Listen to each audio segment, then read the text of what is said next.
Fala, consciência! Tudo bem com você? Eu me chamo Alexandre Pereira e hoje vamos falar aqui sobre as pessoas que estiveram no céu. Será que realmente durante as experiências de quase morte elas estiveram no chamado céu?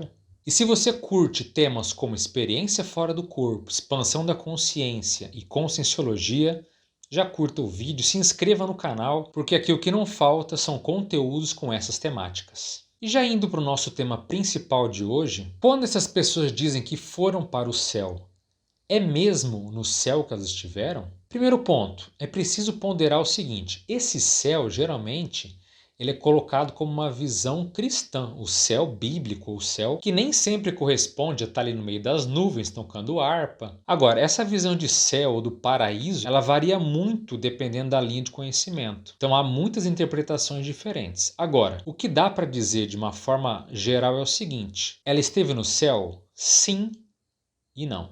Isso não é nenhuma pegadinha. Por quê? Muito dessa visão que as pessoas trazem de um paraíso, de um céu, de algum local especial, de fato existiu, de fato existe.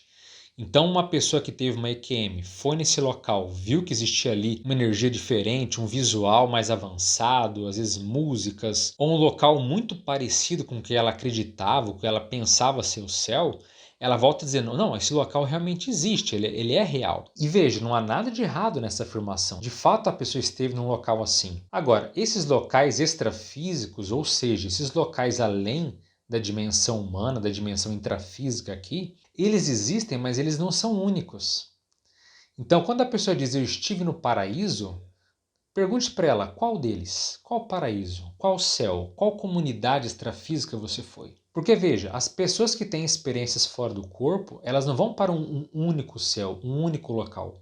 Existem centenas de milhares dessas comunidades, desses locais além da vida humana. Então existem muitas comunidades extrafísicas, muitas, não apenas uma. Então não é céu, são céus, não é paraíso, são paraísos. Quem sai do corpo percebe que existem muitas dessas comunidades, por quê? Em função das afinidades. Ponto importante se colocar é o seguinte: eu não estou aqui menosprezando as experiências que essas pessoas tiveram. Pelo contrário, a ideia aqui é poder ampliar o tema, ampliar o assunto e ter novos entendimentos. Então acho importante colocar isso logo no início. Tanto fora do corpo quanto após a morte biológica, após o descarte do corpo físico, as pessoas se encontram, elas se mantêm por laços de afinidade. E é por isso que existem tantas comunidades extrafísicas, por isso que existem tantos locais, inclusive diferentes um dos outros. Então olha que interessante, pessoas que saem do corpo já identificaram que existem comunidades extrafísicas apenas de pessoas religiosas, apenas de militares, apenas de ateus, de esportistas, comunidades de intelectuais, de artistas e assim por diante. Já se identificou, por exemplo, comunidades que existem baseadas apenas em opções sexuais, por exemplo. E todos se sentem bem juntos uns dos outros. Tudo é uma questão de afinidade, de afinização. Da mesma forma que tem locais voltados, por exemplo, a certas culturas. Locais onde, por exemplo, só há processos africanos, europeus, orientais e assim sucessivamente. Então entenda, é onde a pessoa mais se sente em casa, onde ela se sente mais afinizada que ela vai ficar fora do corpo, ou que ela vai ficar após a morte. Ninguém é obrigado a ficar onde não quer, onde não se sente bem. Da mesma forma que já se identificou que certas pessoas não vivem em comunidade, nem vivem junto com os outros. Tem pessoas que vivem sozinhas. Então ela cria o próprio ambiente onde ela se sente bem e ela vai viver então o quê? Sozinha, só consigo mesma. Ou existem mesmo casais que querem viver só entre eles, enquanto outros já querem viver em comunidades enormes, com centenas de milhares de pessoas ali juntos. Tudo é uma questão de interesse, de gosto pessoal. Então quem quer viver sozinho, vive sozinho. Quem quer viver com os outros, vive com os outros aonde se sente bem.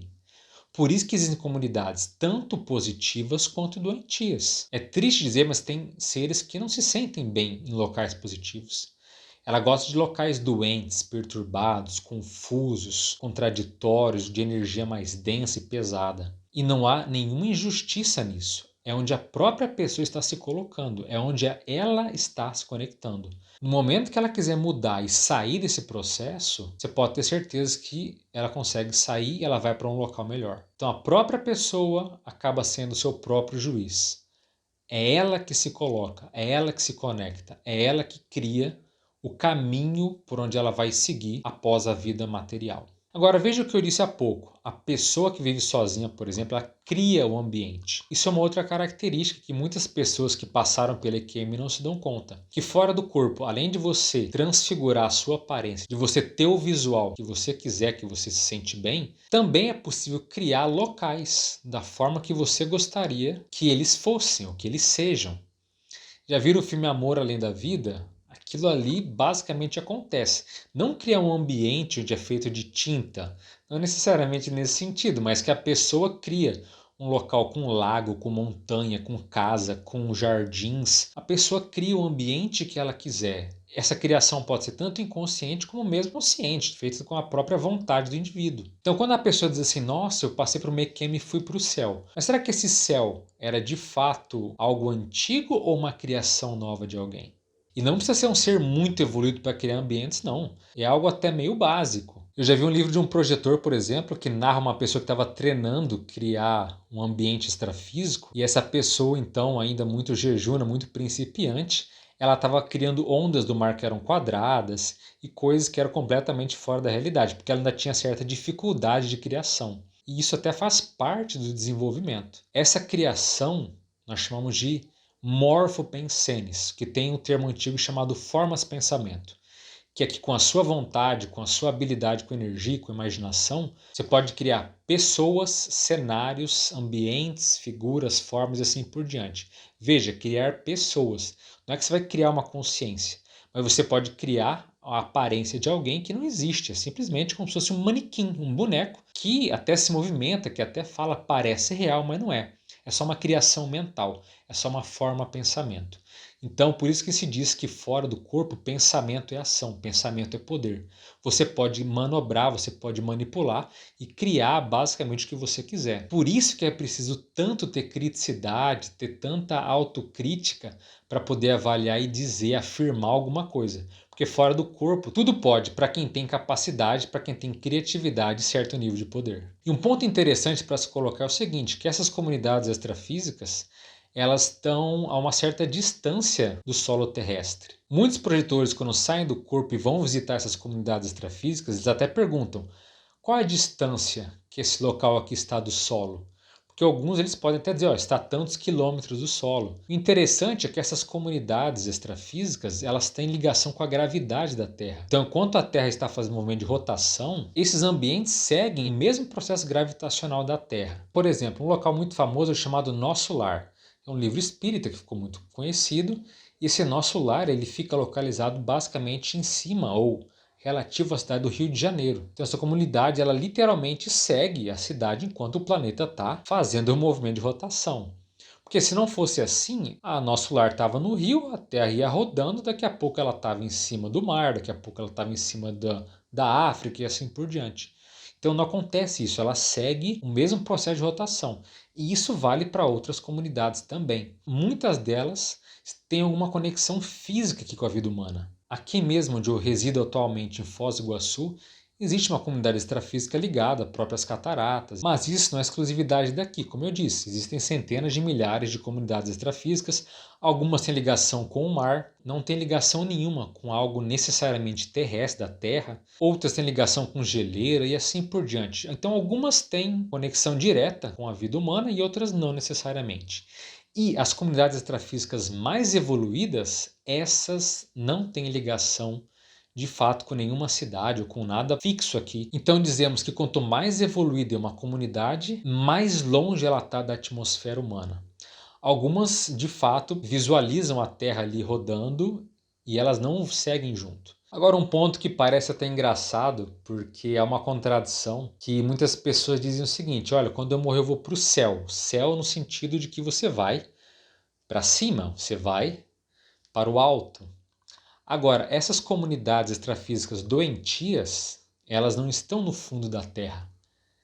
Esses infernões, esses umbrais, essas dimensões, como nós chamamos paratroposféricas ou baratrosféricas, que são comunidades muito doentias, de gente ainda que está patológica, de gente que está confusa, que está emocionalmente ainda muito perturbada, elas estão no céu. Elas também têm uma distância do solo terrestre. em geral elas estão mais baixas do que aquelas comunidades que já são melhores, que já são mais saudáveis. Então olha só que ironia. A pessoa diz que vai para o céu achando que vai para um lugar bom, mas às vezes o céu que ela vai é realmente para cima. Só que é uma comunidade doentia. Ir para cima não quer dizer necessariamente que você vai para um lugar bom. Tudo isso que eu estou falando aqui são fruto e resultado de pesquisas, de explorações feitas por pessoas que saem do corpo. Conseguem ver tanto as comunidades doentias quanto as mais evoluídas e as mais avançadas. Vale frisar o seguinte, essas comunidades elas têm conexão com a dimensão humana, com a dimensão intrafísica aqui. Mas elas estão em outra dimensão, elas são extrafísicas, tá certo? Você não vai olhar para o céu e ver uma comunidade ali. Basicamente isso não acontece. Agora, e você?